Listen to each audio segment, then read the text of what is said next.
Ya pemirsa, apa saja proyek-proyek infrastruktur yang telah dibangun oleh pemerintahan Joko Widodo bersama JK selama 4 tahun masa kepemimpinannya? Rekan saya Ajeng Kamarati akan menyampaikan sejumlah data untuk Anda. Ajeng, silahkan.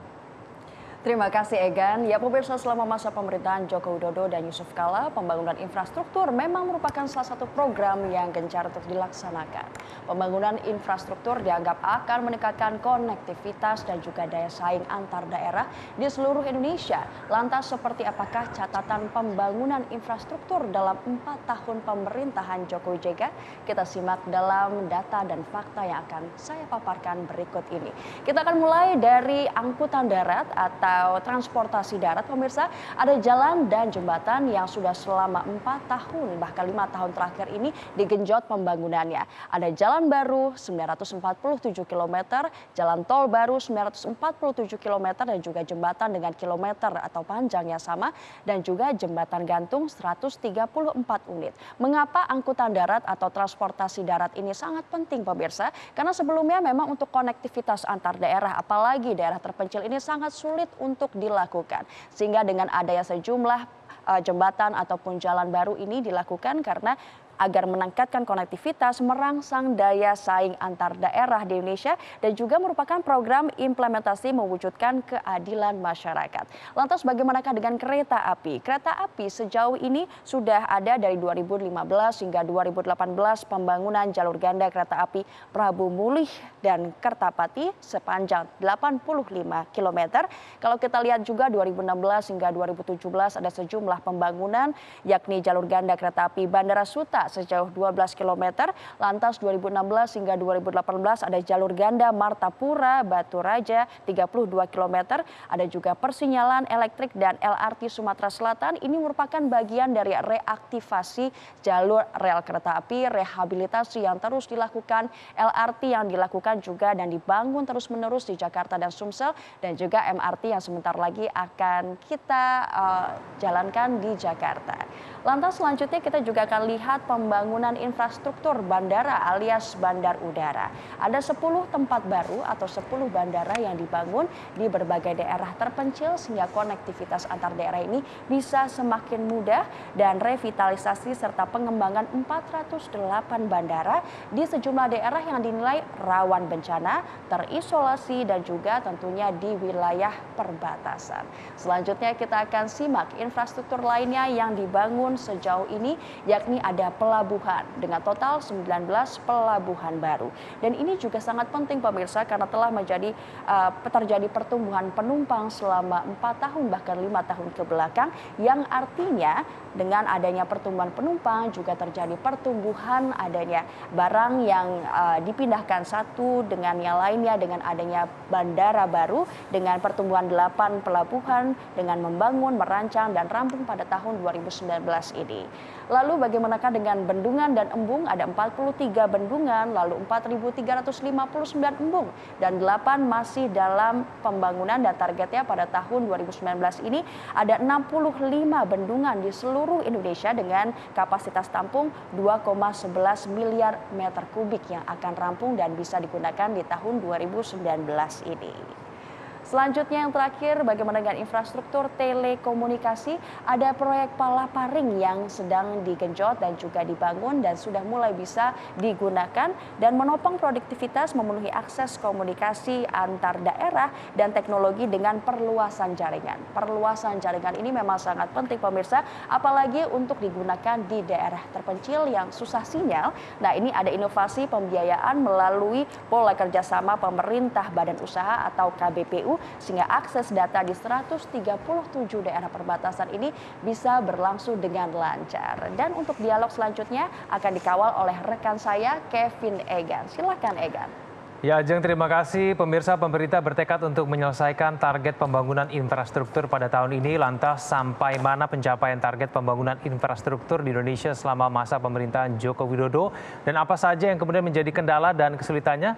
Untuk membahasnya sudah bersama kami melalui sambungan satelit Dirjen Cipta Karya Kementerian PUPR, Bapak Danis Hidayat Sumadilaga. Pak Danis, selamat pagi. Selamat pagi, Mas Egan. Ya, Pak Danis, kalau kita berbicara mengenai target, sudah berapa persen Pak target pembangunan infrastruktur hingga saat ini?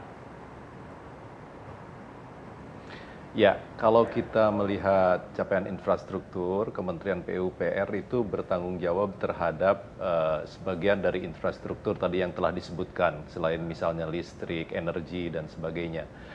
Terutama yang berkaitan dengan sumber daya air, jalan jembatan, perumahan, dan infrastruktur pemukiman. Kalau capaian ini, kita melihat dari evaluasi Bappenas, bahwa seperti yang telah disebutkan, kita berhasil membangun jalan, baik jalan nasional non-tol maupun jalan tol, kemudian juga tadi bendungan, irigasi, dan sebagainya, itu yang sudah disebutkan. Memang kami juga perlu meningkatkan kerja keras dalam meningkatkan prasarana pemukiman seperti air bersih, kemudian sanitasi, dan juga perumahan untuk masyarakat berpenghasilan rendah. Namun capaian-capaian yang sudah dicapai sudah sangat signifikan. Tadi sebetulnya seperti diilustrasikan tadi mengenai bendungan. Memang pada saat ini sedang berjalan 55 bendungan sedang dilaksanakan. Dan 2019 ini 10 bendungan sedang dijalankan. Tapi di lain pihak terjadi peningkatan yang signifikan juga di dalam misalnya penyediaan perumahan untuk masyarakat berpenghasilan rendah. Sebagai ilustrasi, pada tahun 2015 capaiannya per tahun sekitar 600.000, 700.000. Nah, itu meningkat secara signifikan. Misalnya pada tahun 2019 itu menjadi sekitar 1,25 juta perumahan untuk masyarakat berpenghasilan rendah. Intinya di samping infrastruktur besar juga prasarana yang untuk masyarakat juga bertambah. Baik. Pak Danis, apakah kemudian seluruh proyek infrastruktur yang sudah selesai dibangun, baik itu jalan non-tol, jalan tol, maupun kemudian mengenai sumber air ini, sudah memberikan dampak langsung kepada masyarakat yang ada di sekitarnya, Pak? Ya, memang dampak itu terbagi dua. Jadi dampak infrastruktur pada saat dilakukan pembangunan, dan juga nanti manfaatnya sesudah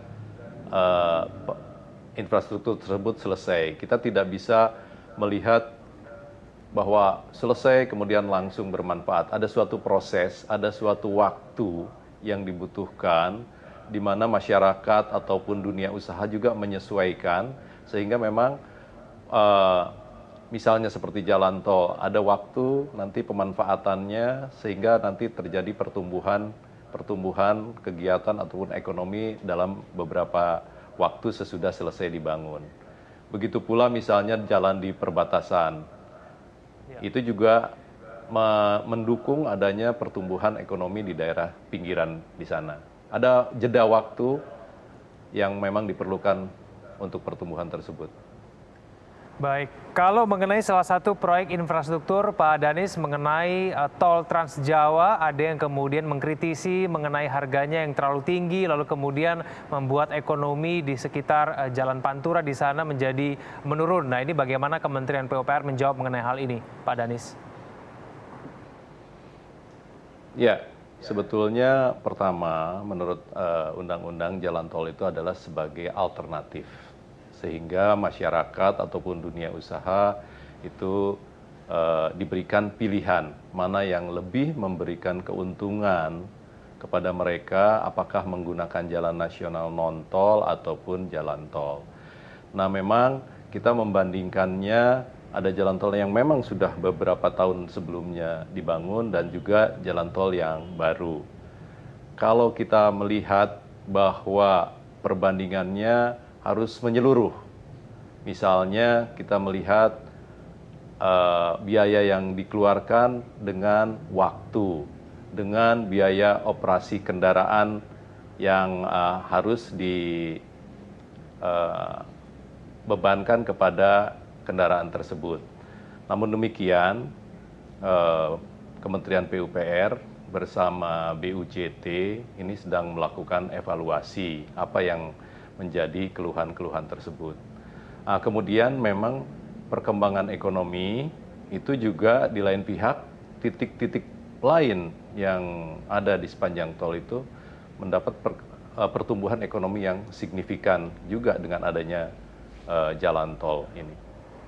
Baik, salah satu proyek yang dinanti masyarakat adalah proyek MRT, Pak Danis. Apakah sudah ada paling tidak pembicaraan mengenai tarif dari MRT sendiri, dan kemudian apakah nanti MRT ini akan berjalan sesuai dengan target? Ya, memang MRT ini di bawah pembinaan dari pemerintah Provinsi DKI dan juga Kementerian Perhubungan. Saya kira koordinasi ataupun persiapan-persiapan dalam rangka mulainya pelaksana atau pemanfaatan MRT ini sangat intensif dibicarakan, sehingga diharapkan nanti masyarakat dapat memanfaatkannya secepat mungkin. Mengenai tarif, saya kira diharapkan nanti tarif yang dapat diterima oleh masyarakat sehingga memberikan benefit yang luas kepada masyarakat banyak. Baik, Pak Danis Hidayat Sumadilaga, terima kasih telah bergabung bersama kami di Metro Pagi Prime Time. Selamat pagi.